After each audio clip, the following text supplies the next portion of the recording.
Hi there. Okay, so I should introduce myself first. My name's Jonny Berliner. I call myself a science troubadour. I started writing songs about science purely for entertainment in about 2007.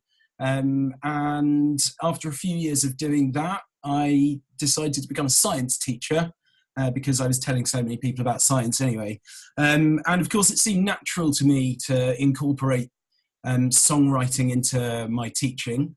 And so I got online to start researching what research had been done on using song to teach. And back when I started, I couldn't find any. So I'm overjoyed to be for this conference to be taking place, because it's just lovely that all these like-minded individuals are together. And thanks to Greg and everyone else for putting it together. After I do a lot of music for education purposes, but I wanted to present today on something I'm doing, a project I'm doing at Oxford University with some academics there about using song for public engagement of research.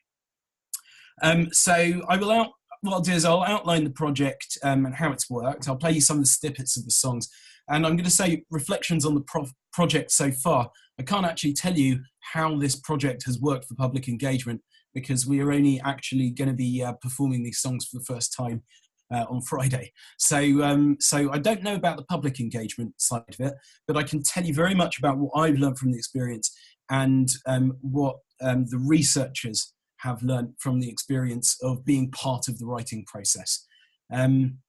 So the aims of the project are a few. Firstly, like on a very basic level, we just wanted 5 songs with 5 different academics there's 4 different faculties at Oxford. You've got medical sciences, the rest of the sciences, then you've got the arts and humanities, and that's the 4, arts and humanities. So we had sort of room for an extra song, depending on what researcher pitched the best project to work on. The idea was that these songs are to be performed in a sort of a busking style around Oxford. This is part of a big thing called European Researchers' Night. So lots of different researchers in Oxford are going to be trying to engage the public over the course of the day. And we're going to be singing these songs in 4 different places around Oxford. We were very keen that the songs have to have a legacy beyond the performance. It didn't really interest me that we're going to put all this work into writing 5 songs and then only performing them over one day. So we wanted them to have a legacy beyond that. But for me, one of the key aims was being able to improve the researchers' communication of their own work. So the first thing we had to do was select the researchers. So as I said, we wanted 1 academic from each faculty plus 1 extra. And so we had to think about, well, what might make a good song, what might make a good academic to work with. So we got every academic who wanted to be part of the project to write a little pitch. Some subjects seemed so abstract that I couldn't imagine how to write a song about them. That's not to say I don't believe that you can write a song about anything, no matter how abstract. I have tackled many abstract concepts before. But we also wanted to know what the researchers were going to do with the songs afterwards to help fulfill the aim of having a legacy. I thought it was important to have an introductory session just to meet the researchers and introduce them to the songwriting process. I wanted to, when they walked in the room, the researchers were very reticent about writing songs. Pretty much they all felt that the project was a bit of fun rather than actually something that was going to teach them something about their own communication. So I wanted to tackle that head on in the first introductory session. So I wanted to get the researchers thinking about the story of their research. That's important for me as a songwriter because I feel like songs, successful songs, really good songs about concepts, tell the whole story of the concept. Um, and and if you can tell the story of the concept in 3 minutes, and you know what your sort of your main point is, and you can fit that into a chorus, then from my point of view, you really, really do understand your topic, because that's the process I go through when I write a science song. I have to familiarize myself with the topic and then work out what the story is. I wasn't sure how comfortable the researchers were going to be with this, and it was definitely variable. Some were really familiar and knew how to put all of their they knew how to put their research into 3 lines. Some had never thought of doing this before. So this was a really interesting process for some of them. So after having this individual session, this introductory session, I wanted to have an individual writing session with each of the researchers. Each session lasted about 4 hours. It involved me starting by just discussing their research with them, and then making sure that I understood it. And then together we wrote the lyrics. Before producing the songs, I wanted to know from them roughly what genre worked for them. And as we talk through the songs later, I'll kind of explain why each one chose the genre of music that they went for, because that in itself was a really interesting discussion and was very rich. So in terms of the song production, I wrote and recorded a demo based on the lyrics we'd written together. I sent the demo to the researchers and invited their comments back. Some of them had many comments, some of them didn't. For some, it was very much about whether the tone of the song was right. For some, they really needed to nitpick on certain lyrical content, because for them, the people being able to misconstrue the lyrics was of paramount importance. So then I went back and I re-recorded all the instrumentation and a rough vocal. And for me, that's important. I get the song down as quickly as possible, because I've got to learn 5 new songs in like 3 weeks for a performance. So in the same way that I'd expect my students, when I'm doing songs in school, to listen to songs over and over again whilst they're walking around to learn them, I do exactly the same thing. If I need to learn a song, I put it on my phone. Everywhere I go, I'm just singing along to whoever will listen in the street. So right, so it's time for the results. So I can't tell you, as I said, I can't tell you how well it has engaged the public, because we haven't engaged them with it yet, but hopefully that'll all work very nicely. And now I'm going to take you through the songs. So the first song I'm going to play you is with a planetary scientist who's sending seismometers to Mars.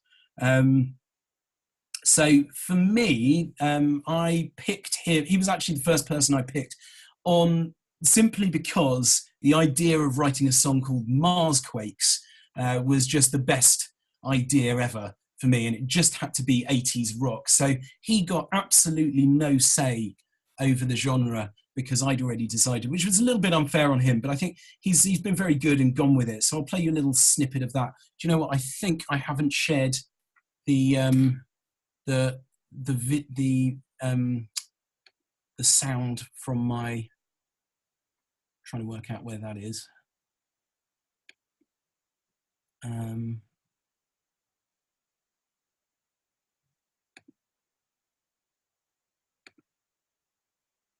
Let me just.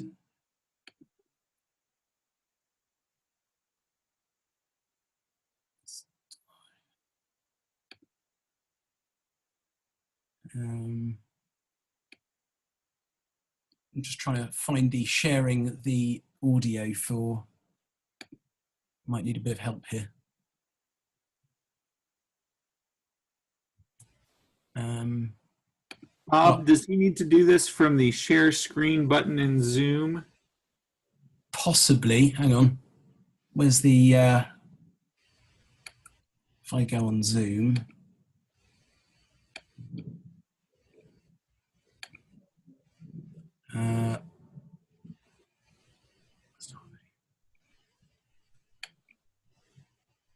let me just see. I may have done it anyway.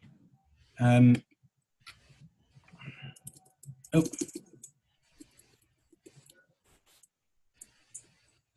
see if this works.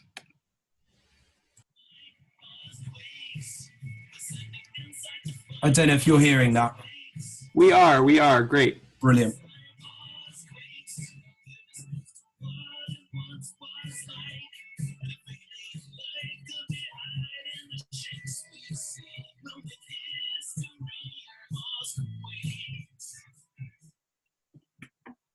So that one was kind of fun. It was important to me that it kept it upbeat.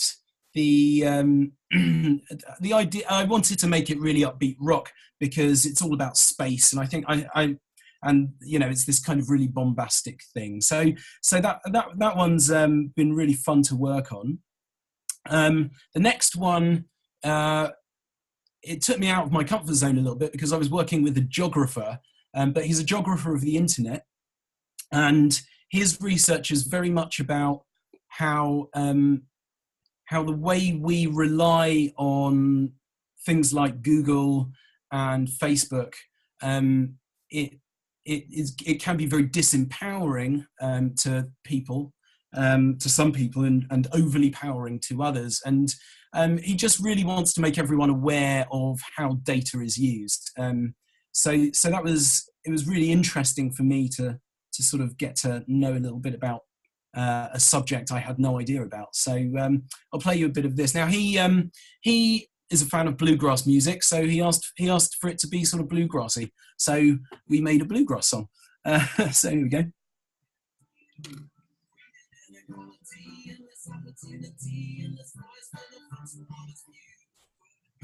You want to see more equality, recognize the internet's physicality, question all the data, be a content generator, use the digital and make the world you want to see.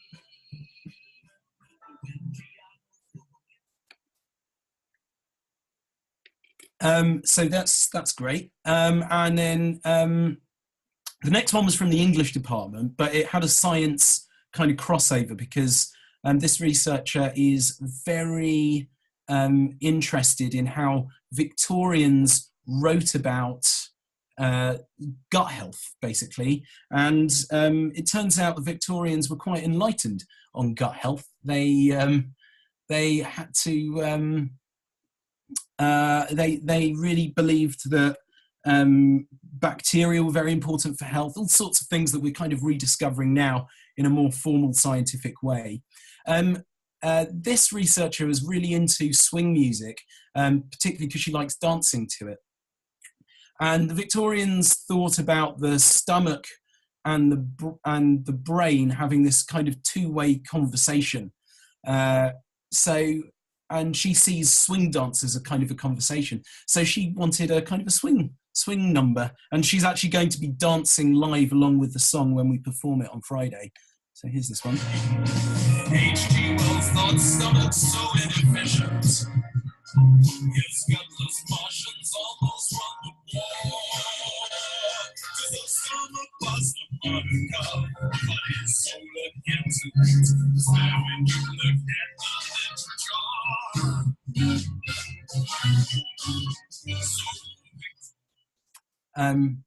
So that's that one. And so the next one is quite interesting, actually, because it wasn't just about communicating research to lay people. This is very much about persuasion, which is something really John's talk and Jennifer's talk both covered, because this is about vaping versus smoking. And the researcher has just been part of a big meta-analysis of all the data on vaping, and really wants to sort of put this across. And she's actually quite committed to try to make a music video of this one. So.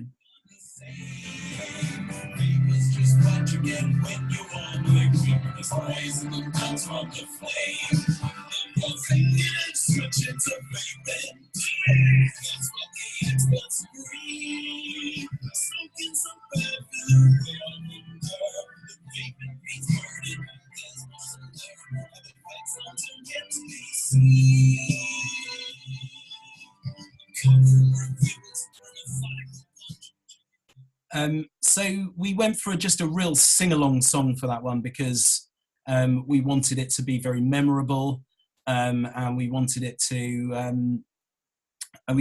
have a very wide appeal.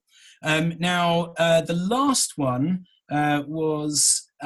is sort of it's the researcher is looking at how in 18th century literature there was a lot of misunderstanding that was happening. And it's really analogous to what's happening to in terms of the internet now. There was lots of fake news and lots of satire, and people didn't quite know how to read what they were reading. So we wanted to create a genre that harked back to the 18th century, but was also very modern. We call the genre Augustan grime. I'm quite proud of it, but let's have a listen. Tell the story of the foe who rendered the best of Canada. Well, over Flanders and also propaganda. There's pamphlets on the shoulders of people. Government point things. They put it in the flurry. Even take it out of context. There's so much misunderstanding. People freak globally. How do you know what to think and what's not for integrity? It's alright. Outside is an end inside. It's a new scene. You understand misunderstanding with satire from the 18th century. So there we go. That's Augustan grime for you. Right. So now we'll just talk about some reflections from the researchers.